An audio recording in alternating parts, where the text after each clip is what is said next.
안녕하세요. 내알 유튜브 타로 강의 이하늘입니다. 오늘은 가명 안수영님의 부부의 전생을 켈틱 크로스로 구조화해서 설명을 드릴 건데요. 이분의 사전 정보 생년월일을 알고서 사주를 들여다 봤어요. 그런데 타로 사주라는 게 있거든요. 네, 서양에서 보는 타로 사주상 두 분의 성향이 똑같습니다. 즉 22가지 행동 패턴, 성향 패턴이 있다면 그 중에 두 분은 똑같은 성향 쌍둥이였던 거죠. 그리고 나서 그걸 안 순간 일단 켈틱 크로스의 구조의 1번 카드를 제가 미리 뽑거든요. 그래서 내담자의 전생의 성향을 보자라고 했는데 해필 쌍둥이 카드입니다. 제가 그래서 깜짝 놀랐어요. 기본 성향도 똑같은데 지금 태어난 환생한 이후에 지금 갖고 있는 성향도 똑같은데 전생에서도 쌍둥이였나? 라는 생각이 드는 거죠. 네, 성향상 두 가지의 선택의 기로 있어서 둘 다 포기 못해요. 둘 다 갖겠습니다. 쌍태아인 개념인 거죠. 그래서 이 이야기는 예전 시대에 쌍태아는 불길하다라고 여겼던 풍습이 있었던 시대의 이야기들을 지금 하고 있는 거예요. 자, 시작해 볼게요. 첫 번은 내담자의 기본 성향일 테고요. 그리고 두 번째 카드는 역방향으로 나왔습니다. 이 카드가 슈퍼 을의 개념이잖아요. 불평등 구조죠. 따라서 내담자는 아내분이 질문하셨을 텐데 전생에 나는 을이고 싶지 않습니다의 개념이고 불평등한 구조에서 전생이 이루어지지 않았다고 얘기해 주세요 라는 이야기며 동시에 전생 사건의 이면에는 늘 뭐가 있었습니까? 네, 불평등 구조가 들어있었습니다. 그러니 이 1번 카드, 첫 번째 카드와 굉장히 상반되고 있죠. 둘 다 똑같이 해주세요. 이런 개념이 균형 잡게 대우해주세요. 개념 속에 반대로 불균형이 굉장히 심하게 나오는 카드거든요. 그래서 쌍태아는 불길하다라는 전통적인 전설이 있는 그런 곳에서 태어난 거예요. 두 분은 쌍태아였습니다. 쌍둥이였어요. 쌍둥이가 태어나는 순간 엄마는 깜짝 놀랐습니다. 쌍태아는 불길하다고 하는데 둘 다 내쳐지면 안 되잖아. 불길하니까. 여기는 귀족 가문이에요. 왕족이 될 수도 있는 가문이거든.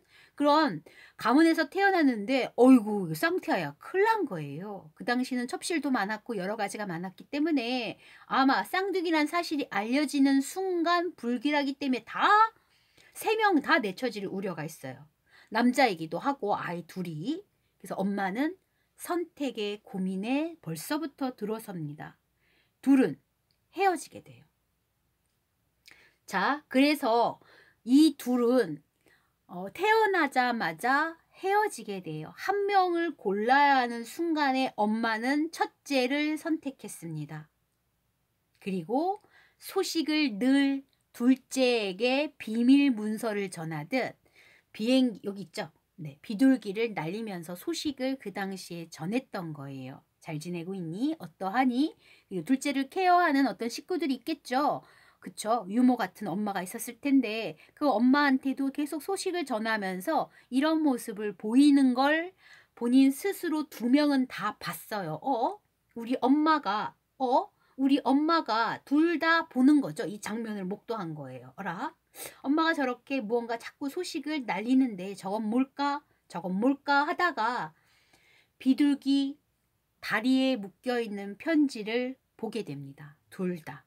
그래서 둘 다 서로를 인지하는 건 바로 비둘기로 인한 편지로 인해서 둘 사이를 서로가 인지하게 되는 거예요. 그게 굉장히 어렸던 시절입니다. 네. 그래서 나에게 쌍둥이 형이 있구나. 그런데 그 형이 귀족이구나. 굉장히 지위가 높구나. 나에게 동생이 있구나. 그런데 저기 시골 산구석에서 정말 어렵게 살고 있구나라는 불평등 구조에서 동생이 혹은 불평등 구조에서 형이 나랑 똑같은 얼굴로 살고 있다라는 걸 그 어린 시절에 비둘기가 전해준 편지 속에서 힌트로서 둘을 서로를 인식하게 됩니다. 그런데 사건이 하나 생깁니다. 무슨 사건이 생기냐면 반전이 생기는 건데 그 전에 그 둘은 만난 적이 있을까 하고 봤어요. 근데 이 카드는 어디선가 봤죠. 네, 만난 적은 없어요. 한 번도 만난 적이 없고 서로의 존재에 대한 가능성을 알고 형은 지금 궁성에서 동생이 있다라는 걸 알고 있잖아요. 그래서 언젠가 내가 정권을 잡는다면 내가 이 나라의 군주가 돼서 무소부위의 권력을 휘두를 수 있다면 쌍태아의 전설이고 뭐든 이 동생을 좀 더 높은 신분 혹은 내 곁에 혹은 다른 나라를 차려주든 뭐 이런 식으로 무언가 미래의 비전을 품고는 있었어요. 그런데 사건이 일어납니다. 그 사건은 바로 낙마 사건 같아요. 여기서 보이는 거. 낙마 사건이 일어나서 뇌를 다치게 돼요. 자, 그러면 뇌를 다치고 낙마 사건이 여기서 일어났다면 문제가 심각해지죠. 네, 엄마는 고심하게 됩니다. 큰일 났다. 이대로라면 여러 왕족의 핏줄이 많이 있을 거 아니에요. 얘가 이제 적자는 아니니까 물론 굉장히 높은 신분이고 왕위 서열 뭐 5번째, 6번째라고 할게요. 그러면 1서열, 2서열이 있으니 굉장히 암투와 권력 싸움에서 밀려날 수도 있는 거잖아요. 그렇기 때문에 엄마는 결심합니다. 낙마해서 머리가 다치고 지금 굉장히 힘들어하는 이 첫째를 버리고 누구를? 둘째를 데려와야겠구나라는 생각을 여기서 하는 거예요. 그래서 2명의 신분을 바꿔치기 합니다. 형은 아우가 되고 아우는 형이 돼서 발상의 전환으로서 20살 무렵 궁성에 동생이 들어오게 되고 그리고 형은 어디서 숨어 지내게 되죠. 비밀 아마 귀족이 성이니까 아무래도 비밀의 공간들도 굉장히 많았겠죠. 그리고 왕성 바로 옆에 뭐 어떤 별장이든 뭐든 거기에 형을 아마 두었을 거예요. 요양 차원에서. 그렇게 뒤바뀐 신분으로서 활동을 하게 되는 거. 완전히 뒤집어졌어요. 인생이.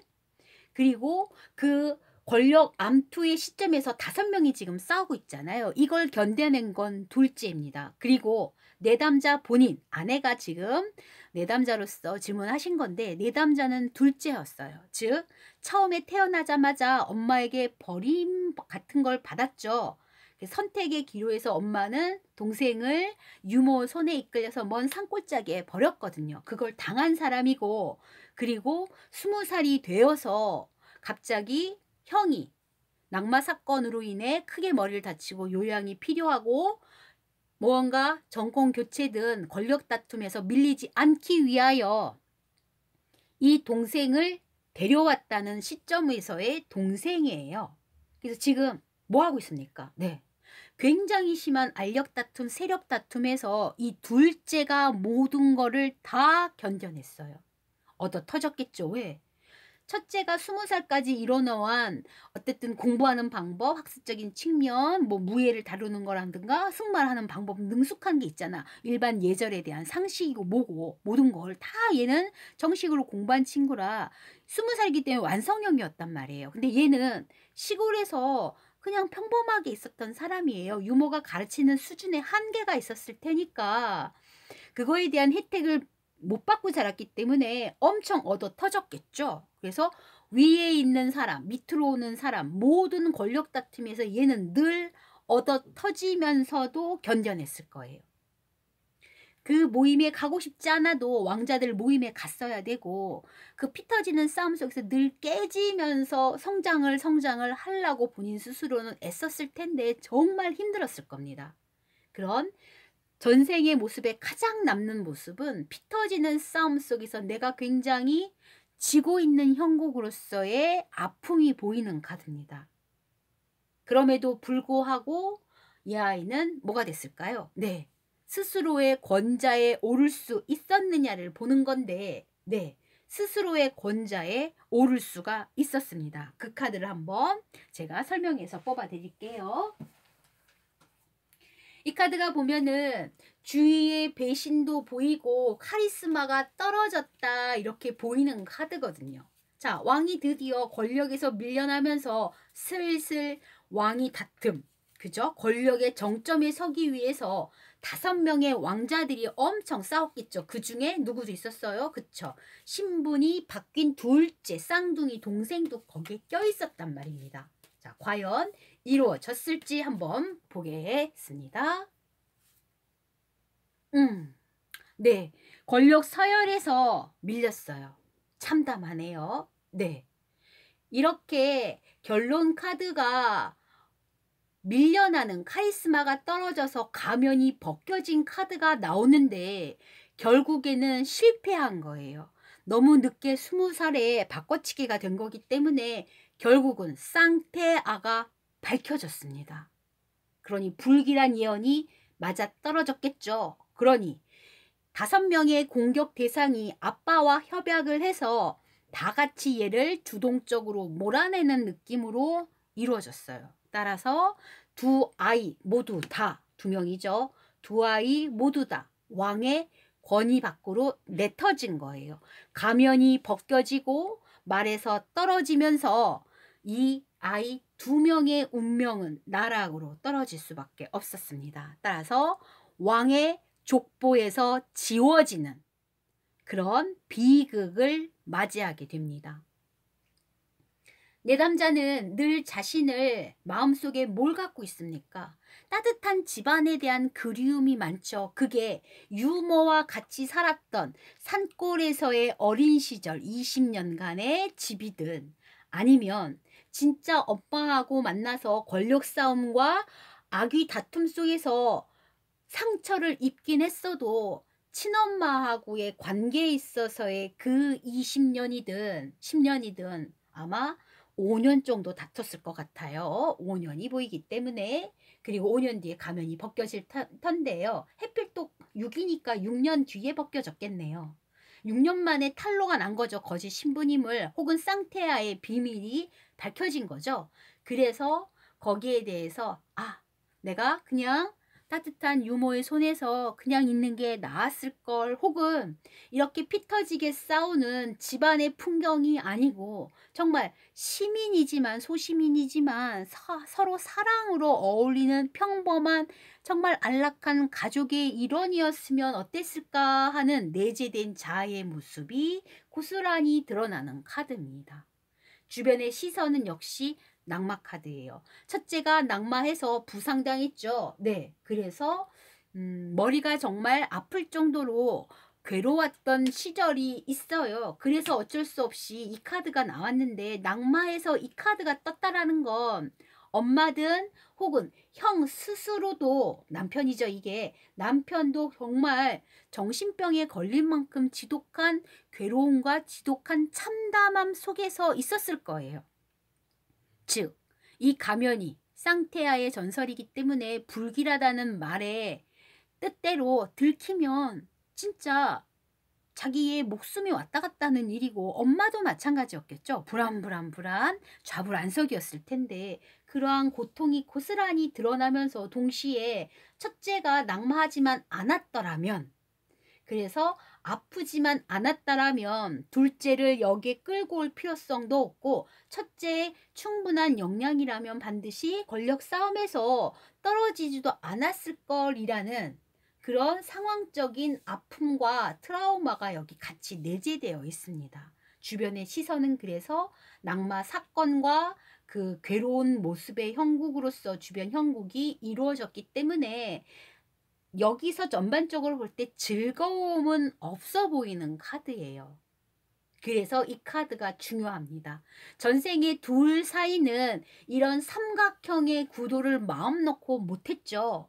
자, 엄마예요. 그리고 쌍태아로서의 형과 아우가 3명이서 이렇게 즐겁게 파티한 분위기가 있습니까? 없습니까? 없거든요. 셋이서 이렇게 모일 수가 있었어요? 없었어요? 없었어요. 한 번도 이러한 광경을 연출하지 못한 슬픔과 두려움과 이렇게 셋이 어울렸으면 얼마나 좋았을까 하는 희망도 전생에 누누이 가졌던 거예요. 결론을 얘기하자면, 네, 차라리 완전히 인연을 끊어버릴 걸 하는 전생의 미련이 나와 있습니다. 즉, 첫 번째, 이 둘이 서로를 인식했던 사건이 있었지. 아예 소식을 전달하지 않았으면 이러한 사건들이 연결되지 않았을 겁니다. 아예 둘째를 죄송스러운 말이지만 죽였다면, 처음부터 아예 그랬다면 이러한 사건들의 전생이 일어나지 않았겠죠. 쌍태아가 아니니까, 한 명이 죽으면. 그런데 그렇게 발목을 끊어내, 여기는 발목을 끊어내는 게 있어요. 누군가를 쳐내도 되는 거기 때문에 쳐냈다면 달라졌을 텐데, 희생을 누군가를 했다면 괜찮았을 텐데 라는 그런 서로의 속마음이 있었던 거예요. 형이든 아우든 누군가는 내가 차라리 죽을 걸, 이런 이야기들. 내가 차라리 없어졌을 걸. 그건 둘 다 똑같은 생각이었을 것 같아요. 동생은 동생 나름대로 처음부터 내가 없었다면 차선의 선택으로서 신분을 이렇게 뒤바뀌는 이 사건이 일어나지 않았을 텐데고, 혹은 첫째도 마찬가지일 거예요. 내가 차라리 낙마해서 요양 생활을 하고 숨어지지 않고 그때 그냥 자결해서 죽었다면 이 아이를 위해서, 그러면 내 존재가 완전히 사라지고 낙마했으니까 조금 지능도 떨어지고 몸도 불편한 그런 왕세 후손으로서 굳이 이렇게 권력 다툼에 있지 않아도 그래도 어느 정도 평온하게 삶을 유지할 수 있었을 텐데, 내가 그저 내 목숨을 살고자 요양생활로서 숨어 지냈기 때문에 이러한 일들이 벌어지지 않았나 하는 슬픔도 있는 거죠. 그래서 결론적으로 본다면 끊어내지 못한 과거의 선택에 있어서 둘 사이의 인연을 처음부터 만들지 않았어야 된다라는 그런 생각을 안고서 이 생으로 넘어왔습니다. 자, 우리가 이 생에서 제일 중요한 요소가 있어요. 여기서의 포인트는 저는 이걸로 잡고 싶습니다. 왜냐하면 이 쌍태아의 불길한 전설 속의 가장 기본 바탕에는 아빠가 아닌 엄마가 들어있거든요. 엄마가 쌍태아를 낳는 순간을 목도했기 때문에 그때의 모습이 이렇게 어우러짐이 있었으면 좋았을 텐데 그게 이루어지지 못했거든요. 그런데 희한하게도 제가 엄마는 그러면은 이 두 부부 사이의 인연 속에서 누구의 존재로 다시 태어났습니까? 라고 카드를 하나 더 뽑았거든요. 근데 희한하게 또 삼각형 구도야, 해필. 네. 그래서 똑같은 인연입니다. 그러면 하나는 시어머니가 되고 하나는 친정어머니가 될 테니까 그렇지는 않고요. 두 부부의 자녀일 확률이 많죠. 가족은 가족인데 피로 얽혀있는 가족이기의 모습이기 때문에 아마도 두 분 사이에 자녀가 있다면 그 자녀가 전생의 엄마였을 확률이 높은 거죠. 그래서 늘 이 두 부부는 아이에게 물어봅니다. 엄마가 좋아, 아빠가 좋아. 너는 아빠 딸, 엄마 딸. 너는 아빠 아들이야, 엄마 아들이야. 이렇게 물어보고 싶어하는 아이가 있다면 그 자녀가 바로 전생의 당신의 엄마였습니다. 쌍태아를 품었던 엄마의 형국이 자녀의 모습으로 나와 있거든요.